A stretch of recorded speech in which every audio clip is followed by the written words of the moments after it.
rya mutima mweranda. Amen. Nimora numukama.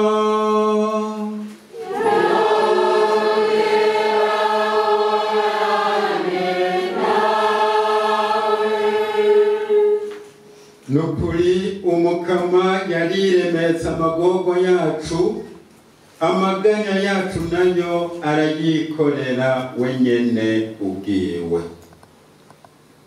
Iruhande rero y'imperezo y'Ukaristiya isanzwe dushobora guhereza kugira ngo tuninaze umukama, ino mperezo y'Ukaristiya tuje kuyihereza twisabira kugira ngo umukama atugendere, adukize indwara, adukize ubumuga, ivyo yibonera kumbure twebwe tutabona, haba mu by'umubiri haba mu by'umutima.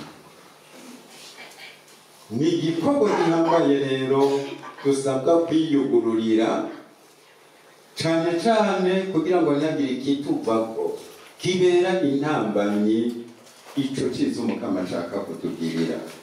Manini nahazwe mw'ijuru,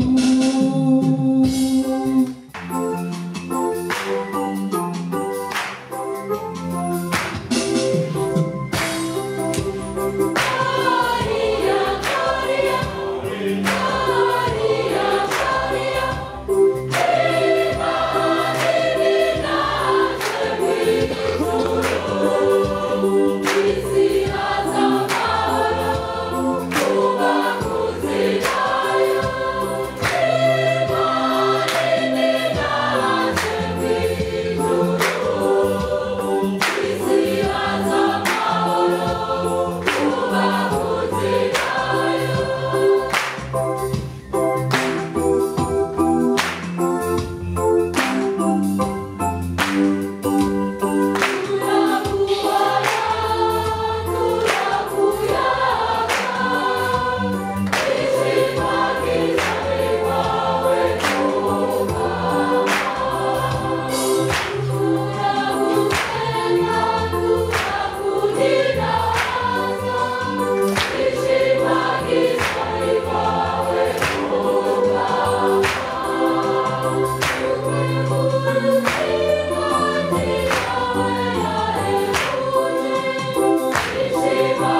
mushobora byose kandi wamaho, wowe bukiro budahera bw'abakwemera. Kundi twumvire, twebwe turiko turavugira abasavyi bawe bagwaye, na twebwe nyene twivugira. Twese nutwereke impuhwe udufitiye mu kudutabara, udusubize ubukomezi, tubone kugukengurukira muri ekleziya yawe. Tubigusabishije Yesu Kristo umwana wawe akaba n'umukama wacu, we Mana musangiye ubuzima n'ingoma, hamwe na mutima mweranda mu myaka yose.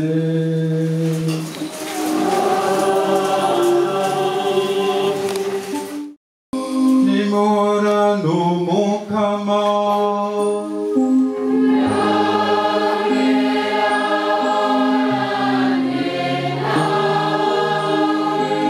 ibyo dusoma mu Njili yeranda yanditse Yohani.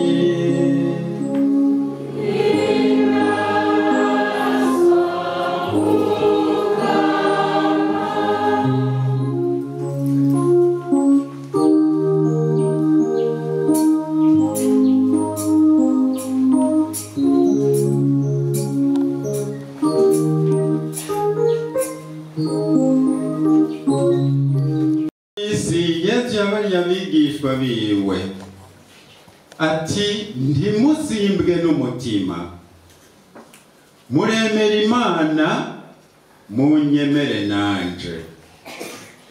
Mu ngoro ya data hari ibibanza byinshi, ahandi ho ntari kubibabwira, kuko ngiye kubategurira ikibanza, nzoheza ngaruke mbajane hafi yanje, kugira ngo ahondi habe ariho muba namwe. Kandi aho ngiye murazi inzira irorayo. Toma mubwira ati Mukama, ntituzi iyo ugiye, inzira irorayo twoyimenya dute?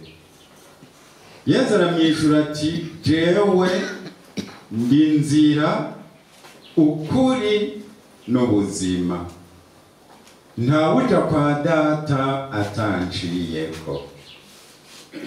Dushimagize iyanzwe n'Imana.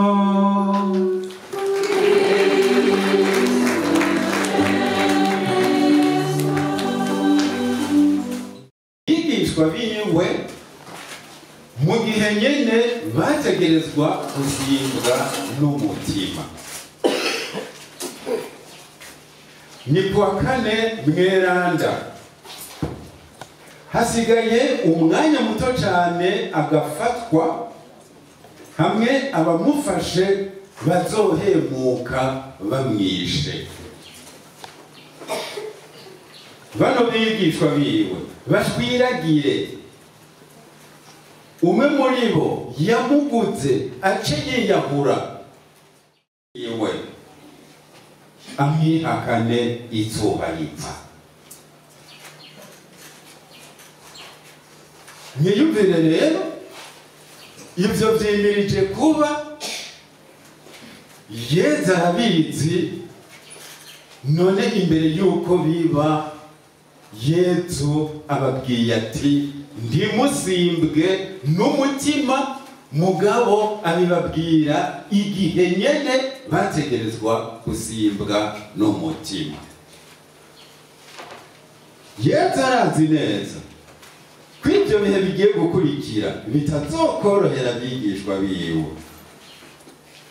Imbere rero yuko bishika, abatumiriye cane cane kugumya umutima n'ukwemera.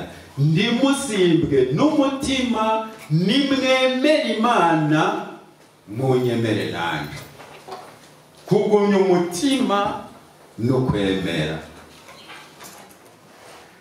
Ndahakanya ko ibyo bihe bigoye bizoshika, ariko arabahaye uburyo bwo kubicamwo.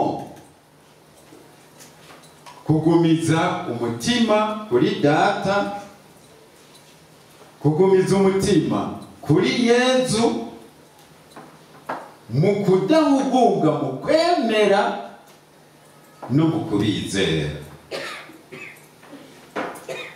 Uku kwemera ariko arabasaba si ukwemera mu bwenge ko ivyiyumviro binaka ari byo, nukunga ubumwe n'umukama ukanywana nawe ukamushiramwo umwizero wose.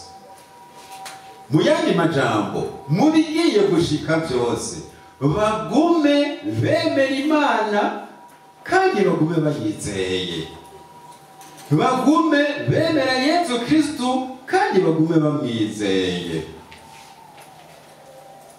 Ibi rero si by'abigishwa ba Yezu gusa, na twebwe biraturaba, kuko kenshi turaca mu bintu bitudurumbanya bikaduhungabanya. Iyi mpanuro rero tuyigire yacu, ego bidushikire ariko tubibemwo tutikuye ku Mana kandi twerekane umwizero tuyifisemo. Ibihe bigoye tubicemwo ariko tubibemwo tutikuye kuri Yezu Kristu kandi tugume tumugaragariza umwizero tumufisemo. Abenshi babona birabakubiye bagatarangura gutarataza mu buryo bwose, gushika naho haba abiruka mu bapfumu bakabura baza gutabaza, gushika naho Imana bayibagira kandi barabatijwe kandi ari abemera. Nimwiyumvire rero ubu si abari bo bose, ni babigishwa Yezu yakura hanyuma aza yaramaze kubagenera ko ari bo bazokwiza hose inkuru nziza, akaba ari bo bashikiriza abandi uru rukiza rwamutse kuri Yezu Kristo. Mu gihe rero bohugunga bakikura ku Mana bagata ukwemera, bizoba bibaye uruduri. Imbere rero yuko ibi bintu bibahungabanya bishika, Yezu arabahaye uburyo bwo kubicamwo, bagumiza umutima ku Mana kandi bagizeye. Yezu ati, mu ngoro ya Data hari ibibanza byinshi, ahandi ho nari kubibabwira, kuko ngiye kubategurira ikibanza, nzoheza ngaruke mbajane hafi yanje, kugira ngo aho ndi habe ariho muba namwe. Bwa bundi ntagiye gupfa urw'agashinyaguro rwotuma bata umutwe, ni rwa rupfu azocamwo yirenganira atumbereye ingoro ya Manase, kandi nico gihe ntazoba agiye kwicara, ntazoba atandukanye n'aba bantu yaje kwigura no kwitangira. Agiye kudutegurira ibibanza, hanyuma azogaruke kutujana muri ivyo bibanza. Nico gituma adusaba kuguma mu bunywanyi bwiwe no mu bunywanyi bwa Mana Data. Tubwikuyemwo n'ivyo bibanza bizoba bidusize, ariko igihe cyose tukiri mu bunywanyi bwa Data, tukaba mu bunywanyi bwa Yezu Kristu, umwumwe arafise ikibanza ciwe mw'ijuru. Yezu yaremeye kugitegura neza, hanyuma igihe ciwe kigeze Yezu azokimushikanamo. Aha rero turahishuriwe ikintu gihambaye cyane. Imana yacu si Imana yagarukiye kuturema, ni Imana idukunda ikarondera kunywana natwe, kandi gashaka ko ubwo bunywanyi bwatwe nayo butaba ubw'igihe gito gusa, ahubwo bube ubw'imyaka yose. Kuri ino si rero turi ku rugendo, tukaba no mu myiteguro. Ijuru si cyane cyane ikibanza tuzobamwo tumaze kuva kuri ino si. Ijuru ni cyane cyane ubwo bunywanyi bwacu n'Imana buzoba umwuzurira tumaze kuva kuri ino si. Tubukomeze rero uko dushobora muri kino gihe turi ku isi, y'ibibwonona n'ibibutozekaza tuvyiyamirize, tugume duhurumbira ibibanza byacu biri mu ijuru biza bimaze gutegurwa. Yesu Kristo yaramaze kuva kuri ino si, yaruriye mu ijuru, yaragiye kubidutegurira. Ico gikorwa yaragikoze, umwe wese arafise ikibanza ciwe kimurindiriye mu ijuru. Aho Yesu yavuga ati aho nje murahazi n'inzira irora yo murayizi, Toma yaciye amubwira ati Mukama ntituzi yuja, inzira irorayo oyimenya dute? Yesu acamubwira ati jewe ndi nzira, ukuri n'ubuzima, ntawuja kwa Data atanciyeko. Ikibazo ca Toma kirumvikana. Nimwiyumvire, aba batumwa bari abantu basanzwe ubwoko wacu. Ubu rero arababwiye mu ngoro ya Data, arababwiye mu bwami bw'ijuru. None tweho uno munsi mu ngoro ya Data mu bwami bw'ijuru uwo tubaza twovuga ko ari amajare. Uwe tavuga ati niwerekane ahariho, wo kwerekana hehe? Yesu rero avuze ati iyo nje murahazi n'inzira irora yo murayizi.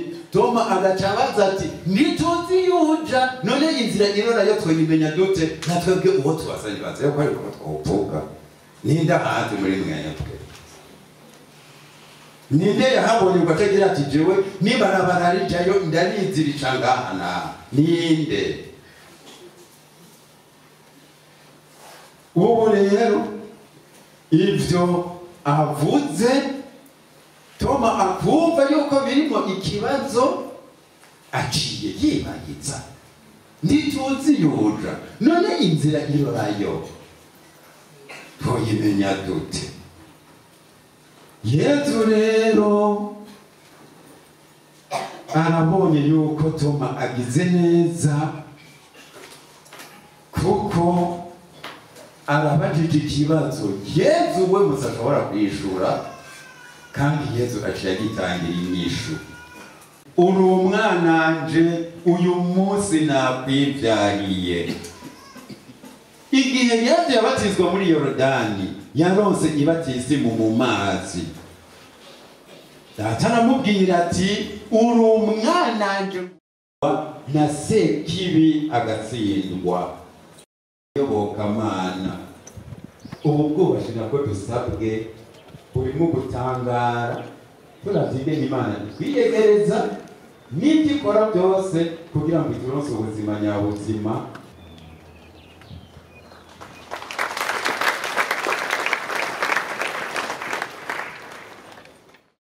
Marayika n'aberanda abo bose dushaka kuguhayagiza, tugahimbagwa mu kuguvuga tuti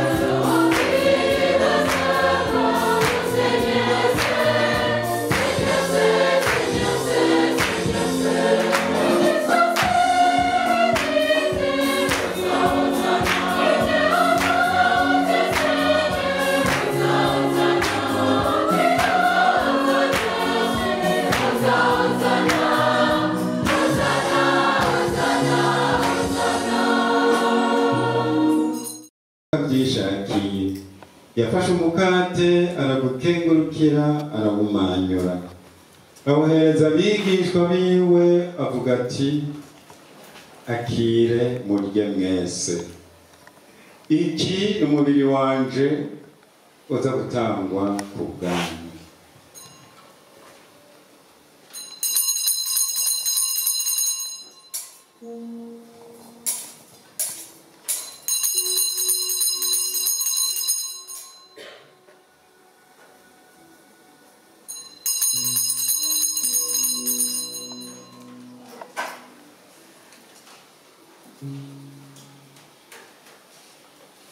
Bamaze gufungura agira kwa kundi afata ikarisi yongera gukenguruka ayihereza abigishwa biwe avuga ati akire munywe mwese iyi ni ikarisi y'amaraso yanjye amaraso y'isezerano rishasha kandi rizokwamaho aza guseswa ku bwanyu no ku bwa benshi abakizi ibicumuro ibyo murabigire mu nyibuka.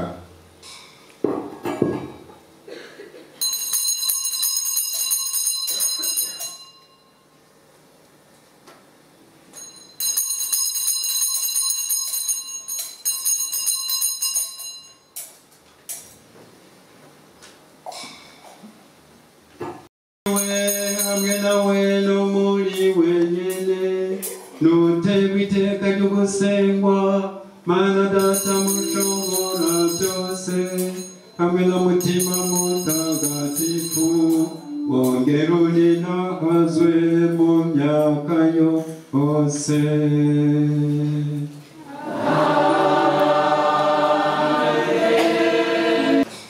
Barahiri w'abatumire b'Imana nguyu mwagazi w'Imana nguyu ukura abantu ibicumuro Mukamani bimwe kosa umutima wanje kamuvuga ijambo na rimwe risa umutima wanje ushukira.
abasavye bawe bagwaye ico ububasha bwawe bumaze maze bafashijwe n'impuhwe ubafitiye babone gukira no kugukengurukira muri ekleziya yawe tubigusabishije Yesu Kristo Mukama wacu.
mwambari ku ngoma, kaze mu bawe kugira ngo uzanurukiza rwawe, kaze ngo tubandanye tukwihweza, kaze ngo tubone ukugira neza kwawe, kaze mwami Yesu, kaze mwami Yesu, Yesu jambo w'Imana, Yesu wabambwe, Yesu wazutse, Yesu uninahaye, Yesu we wanyotegekana ubukuru n'ububasha imitima mibi kandi gasohoka. Turagusavye ubohe imitima mibi yose kandi yirukane mu buzima bw'uwo ari we wese mu bari ngaha. Wongere uyitegeke ntibikigaruka. Boha inganji zose, ububasha bwose n'imitima y'ikibi yose yo mu birere by'ijuru, iyo kwisi niyo mu nyenga. Kw'izina ry'Umukama Yesu yazutse kandi yaninahajwe na Data, we byose bigambukira mu ijuru, kw'isi no mu nyenga. Twishimikije twese inema y'abatisimu twahawe, nishimikije n'inema y'ubusaserdoti nahawe. Turafasha ubukuru ku mitima yose ya Shetani yaronse icanzo ku wari we wese mu bari ngaha, canke yamuboneyeho kubera umuvumo umuriko, maze ikamwinjiramwo ikamukubagura canke ikamuboha. Turayigwanije rwose twishimikije ukwemera. Turabirukanye mwese mwa mitima ihumanye uko muri kose, iyo mwavuye hose ata n'umwe uvuyemwo. Turahategetse kuva mu wari we wese mu bari ngaha, kubwa Mana Data, kubwa Mana Mwana, kubwa Mana Mutima Mweranda. Hunge rero mwa mitima mibi, gende ku musaraba wa Yesu Kristo, mukubitira ipfukamira imbere ya Yesu yabambwe, maze abagaba baganze kandi nimwe mukigaruka. Umutima uhumanye wose uri mu wari we wese mu bari ngaha, ububasha bwa Shetani bwose buri mu mubiri wiwe, mu bwenge bwiwe, mu mutima wiwe, nibihagarara ubunyene ku izina rya Yesu Kristo, basange ubuzima n'ingoma na Data na Mutima Mweranda ubu no mu myaka yose. Amen. Anda rujugumiza amashetani kubw'igisabisho c'abamarayika bakuru Mikaeli, Gabrieli na Rafaeli beranda, kubw'igisabisho c'abamarayika barinzi bacu, kubw'igisabisho c'abatumwa Petero na Paulo beranda, no kubw'igisabisho c'aberanda bose. Turambaje ikigongwe ca Mana Data, umuco n'ubuvunyi bwa Mana Mutima Mweranda, muri kino gihe higaragaza ububasha bw'ibohorwa, ubw'intsinzi n'ubuninazwa bwa Yesu Kristo, we yatwigishije gusaba Mana Data ngo adukize wa mubi. Mwishure muti amen ku izina rya Yesu. Amen ku izina rya Yesu. Muvukanye wese uri ngaha, ububasha bw'intsinzi ya Yesu Kristo Umukiza nibukubohora imyandu n'ibyago byose biva ku gukomandarira mu gicumuro, biva ku basokuru bawe, biva ku bikorwa by'ububasha bw'umwijima n'ubwa sekibi, nk'ibihago, imivumo, ukurahura umutima, ugutongera intenzi z'ibitekekwegwa n'iz'imizimu, ugupfumura, imihamuro, ibitumano, byose nibizimangane mu buzima bwawe ku izina rya Yesu. Amen ku izina rya Yesu. Amasezerano yose n'indagano zose byagizwe na wewe canke abandi bantu ku izina ryawe, waba warabibemereye, warabakingiye ikibaba canke utabizi, bikagirwa n'abavyeyi bawe, abasokuru n'abasokuruza bawe, bikagirwa n'abanzi bashaka kukugirira nabi,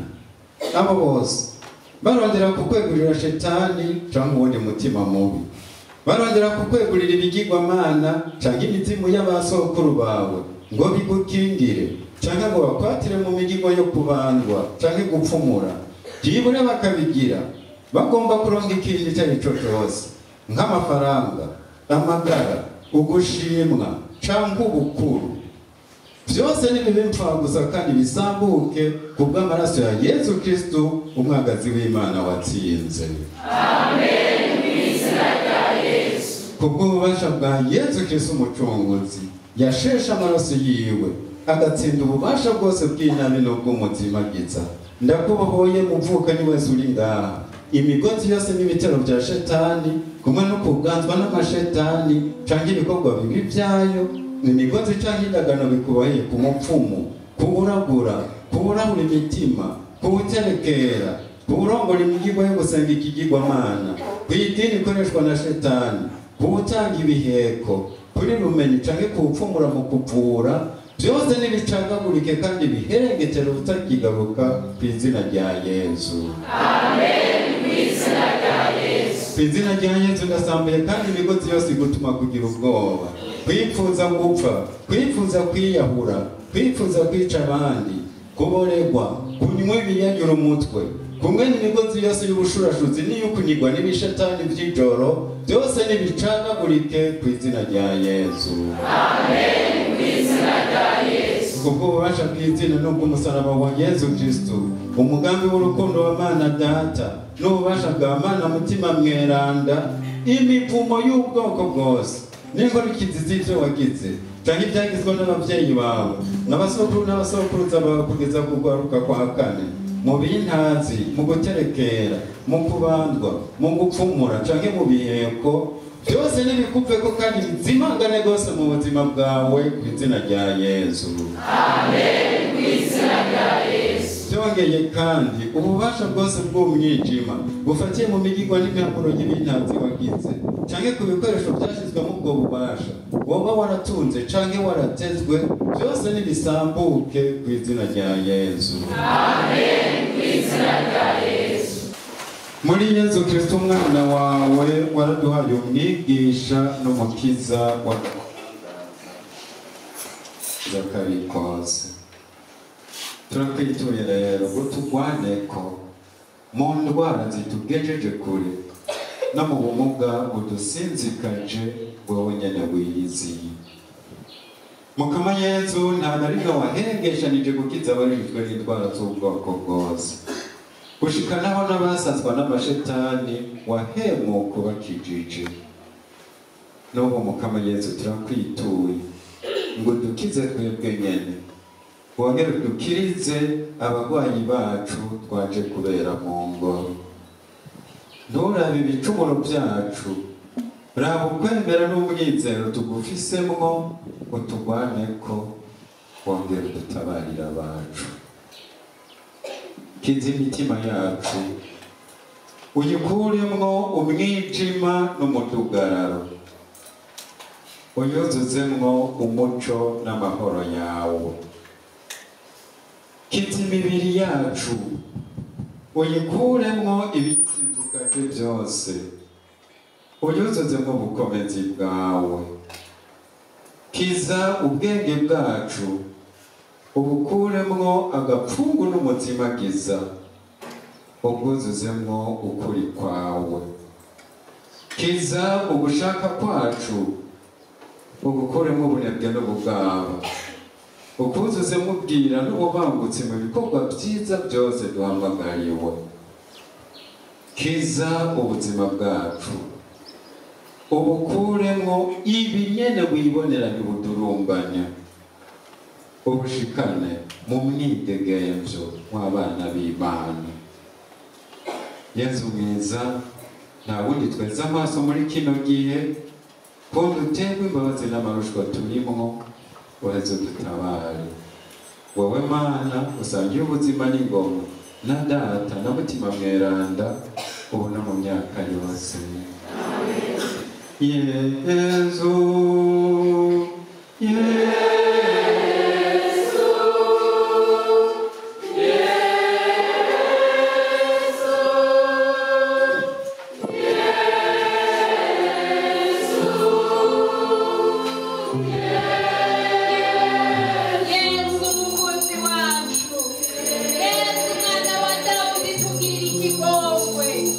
Yesu, Yesu, Yesu, mama warongo yacu.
Imisa ngiye irize isomwa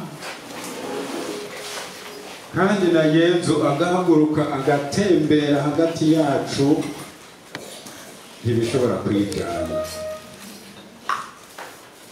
Ubu rero nashaka twumve bimwe mu byo yakoze. Kera bahora bavuga incabwenge ntizemera Imana. Ne twasanze hano incabwenge arizo nyabuna zimaze kubura Imana. Amen. Amen. Amen.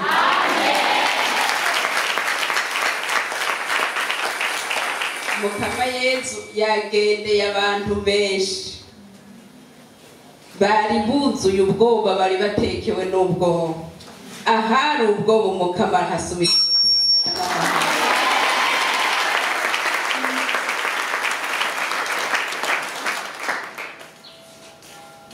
hariho abahora bagendera mu bigirwamana.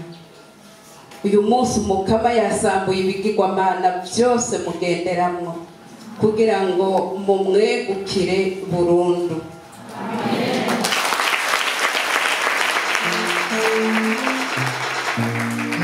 Mama amashi mwibaza ngo ni nkuru ndiko ndabatera nuko byagenze. Abahora bagendera mu bigirwamana, mbere hariho nabiga bafise igiheko barimwo ngaha nyene. Umukama Yezu yasambuye ubwo bubasha kugira ngo mumwemere mwongere mumwegukire. Amen.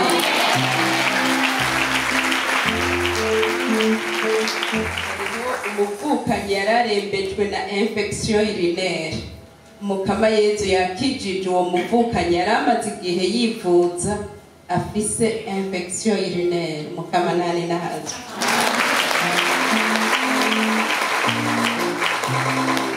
Murabizi yuko iyo mvuze umwe Umukama ashobora kuba yakoze kuri benshi arafu. Wewe muri we urumva ko Imana yakugendeye kugira ngo ngo nkekana jewe ndimwo wabyumvise. Niba utabyumvise si wewe, sivyo?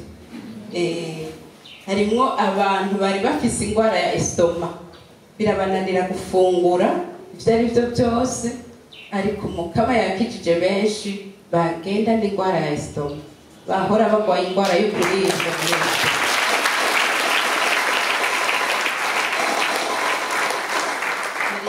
Abahora bafise amanere y'umutwe abababaza cyane afatanye n'amaso, Umukama yabohoye benshi bari bafise ingwara y'umutwe kubera ko bagwaye amanere abababaza afatanye n'amaso, yaba umutwe yaba amaso yaba amanere Umukama yahanaguye.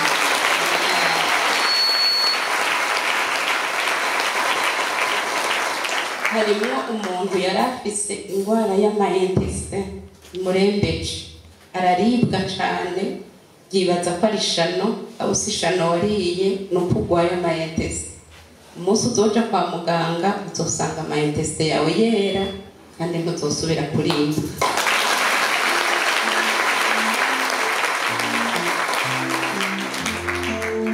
Harimo umuntu hano akama amaraso, yamamenetse umutwe azungurikwa.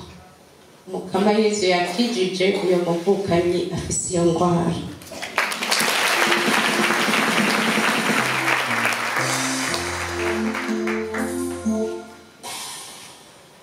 Hariho umuvukanyi afise ingwara yo kumota nabi, afise ingwara yo kunuka, ahaciye abantu baramuhunga kubera iyo ngwara, ariko ubu uzidegemvya mu bandi, Mukama yahanaguye.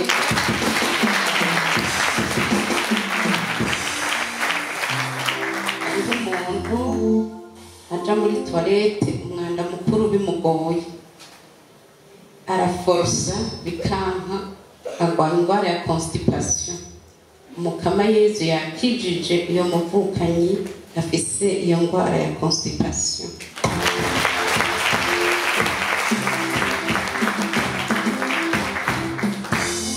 Harimwo uwahora asoma gatabi ariko kamusinziriza, era agashiramwo n'akamogi kugira ngo arabe ko yorara yicaye yige bikunda, ariko Mukama yafuse iyo shetani uteza.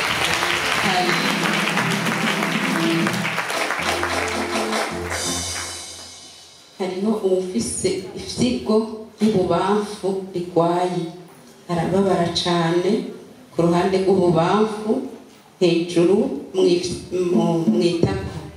Mukama Yezu arakijije uyo muvukanyi.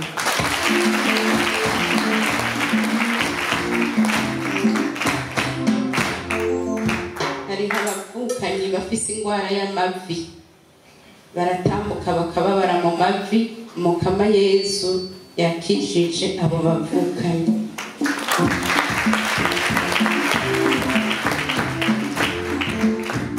Hariho umusore yagize agisida mugabo caragwara umugongo, agenda bimwe vyarakize ariko umugongo wagumyeho umubabaza. Uyu munsi Mukama aragukijije muvukanyi uyo mugongo.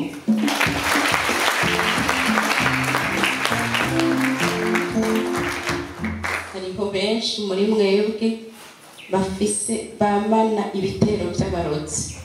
Abarozi barabatera kasiruma mukarongwa, kaguma mwibaza ngo ni ububabare, ni indwara, ni malariya, ni biki. Benshi Mukama yabasamburiye ivyo bitero vy'abarozi.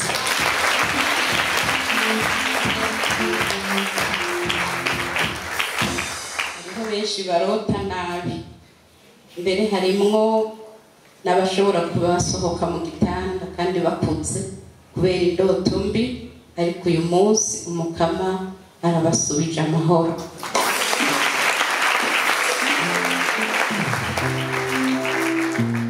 Hariho bimwe nibaza ati mbega none abajene ibi bigwara barabigwaye.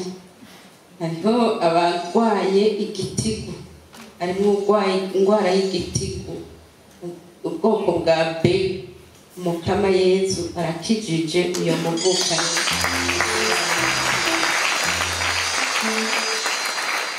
Harimwo n'uhora agira depression, sinzi ko ari muri mwebwe canke ari uwo mwasabiye, ariho ukunda gufatwa n'ingwara ya depression. Mukama Yezu umuvukanyi arakubohoye depression. Hariho umuntu agwaye ukuguru, arababara cane mu kuguru, Mukama aragukijije uko kuguru kwawe, ukuguru kose Mukama Yezu aragukijije muvukanyi. Hariho uwufise abavyeyi bafise ibiterekerwa. Ivyo biterekerwa bituma umunyeshuri ari ngaha agira ibitero vyo kwifuza kwiyahura, kubera ivyo biterekerwa biri mu muryango wiwe, ariko Mukama Yezu uyu munsi arabipfishije ubusa, arakugize. Hariho benshi Mukama yabohoye shetani y'akaboregwe yababuza kugira ico bimarira, ko biyungunganije ariko bakongera bakagira na shetani y'inyatsi. Harimwo uwo baheruka kwiba utuntu twose yahora agerageza kwiyungunganyamwo, ariko kuva ubu Umukama aragutunganirije, shetani y'inyatsi ntimugihura. Hariho benshi basagirijwe n'amadeni, batazi uko bazobigenza mu kuyavamwo, ariko umukama ari ku ngoma arakubwiye ngo ntusibwe n'umutima, humura. Hariho benshi bari bihebuye, bamaze igihe bihebuye babona ko batazokwiga ngo bashike ngo barangize amashure kubera ingorane z'imuhira, kubera ingorane z'ubwenge, kubera ingorane z'aho baba, ariko umukama uyu munsi arabatekanije, nimugira amahoro. Hariho abantu bama buzuye inda, iminsi yose baba buzuye inda, hageze gufungura baba buzuye inda, tuza kumenya ikimenyetso, muza gushika muhira musaba utwo mufungura. Mukama Yesu, Mukama yakoze uyu munsi nagahore. Kimwe muri ibyo ni ukwemeza nuko mwese yabahaye amahoro, nane nahazwe ubu no mu myaka yose. Umunsi nari nagiriye isengesho rero senga ntitaye kuko kumeneka umutwe wanje ntaragenda, kubera aho bigeze abazi umutwe wanje arabazi mama bashaka kuvuga ngo ni nka mama wiwe, ni wa mutwe wa mama wiwe. Icyo gituma naciye mpindura isengesho mukati rero mukaba ko mama akiriho. Byitaye n'ingene nagenda ndabona tumukuza gushika naho tuja kuri abo bamanere baravuga ati yasuko nta manere arwaye. Mukati rero mama wowe ugende kwizigira uzokirira mu Mana kumwe n'abaganga aho babona nako bitabeze uko ngo babibone. Nguma nizigira isengesho tugire Kristo. Mu gihe nari mbaye ngaha rene numva umengo uramenetse, hama bitahuka yeze byo kumadogira ngo wa mutwe wa mama, wa mutwe wa mama, wa mutwe wa mama. Rero nisanze nkomenetse ko nakize, kubera naho mama tutari kumwe bashingire ntaye ndizera rwose isi yose nzoguma nafashe, hawa nawe nyene azisanga yakize. Intaye ya Kristo nizosubira inyuma nitugire Kristo. Jewe ndiye indya bizahoka navuga umengo mfise inda yuzuye, kubera rigeze kugishano, ariko nkaza ndariga nguma rimwe ndavuga ati je nta muti w'ishano nzosubira kuza kuno, ati nzoza ndagenda kwa Yesu we nyene wazonkiza.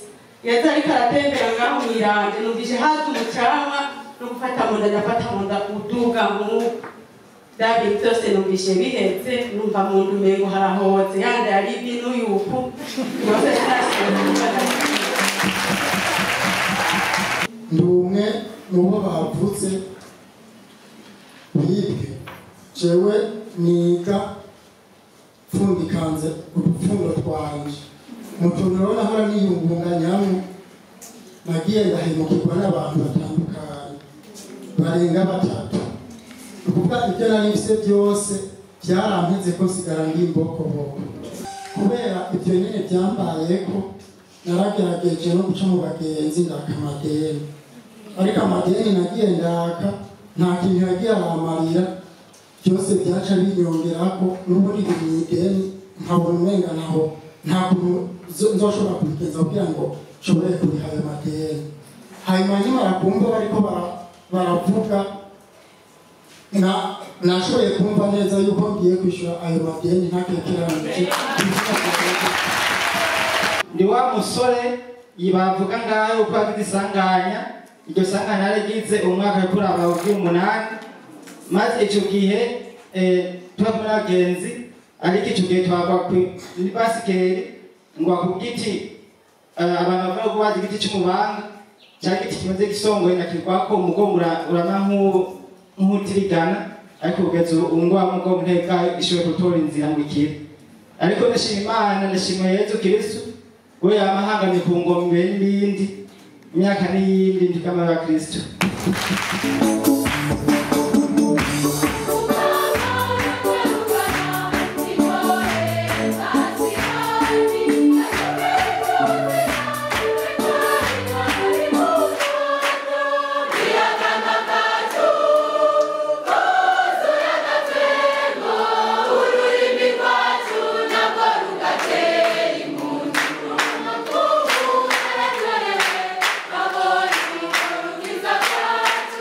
Thank you.